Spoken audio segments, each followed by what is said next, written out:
James గార్డెన్లో ఘనంగా ప్రారంభమైన కృష్ణాష్టమి ఉత్సవాలు స్థానిక జేమ్స్ గార్డెన్లో నరేంద్ర వారి మిత్రమండలి ఆధ్వర్యంలో గత 10 సంవత్సరాల నుంచి కృష్ణాష్టమి వేడుకలు ఘనంగా నిర్వహిస్తున్నారు. అందులో భాగంగా ఏ సంవత్సరం కూడా కృష్ణాష్టమి ఇంకా ఘనంగా నిర్వహించాలని తలపెట్టి ఉత్సవాలను నిన్న ఘనంగా ప్రారంభించారు. ఈ కార్యక్రమానికి ముఖ్య అతిథిగా నగర డిప్యూటీ మేయర్ రూప్ కుమార్ యాదవ్ గారు విచ్చేయగా చిన్నారులు ప్రదర్శించిన నృత్యాలు పలువురిని ఆకర్షించాయి. ఈ కార్యక్రమంలో రూప్ కుమార్ యాదవ్ గారు, కొండా శ్రీనివాసరెడ్డి గారు, బెల్లపు హరిప్రసాద్, డాక్టర్ పిఎస్పి శ్రీనివాసులు, శ్రీనివాస్ క్యాన్ శ్రీనివాస్, ఇండ్ల రాఘవేంద్ర, బాలేంద్ర, నాగేంద్ర, విభూషణ్ రెడ్డి, జనసేన 45వ వార్డు పరిశీలకులు డాక్టర్ సుధామాధవ్ బెల్లపు తదితరులు పాల్గొన్నారు.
లహరి చిరంజీవి దీన ఇద్దరు చాలా కష్టమైన ప్రోగ్రాము, చాలా సన్యాసం. All the best.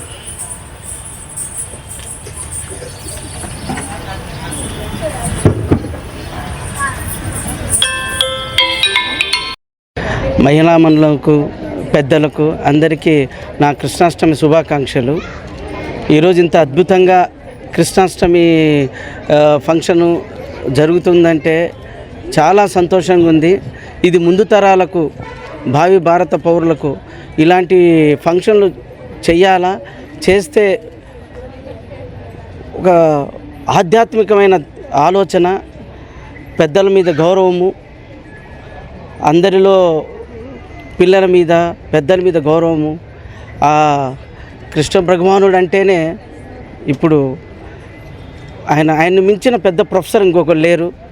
భగవద్గీతలో ఎన్నెన్నో శ్లోకాలు, ఆ కొటేషన్స్ అందరికీ తెలవాలా.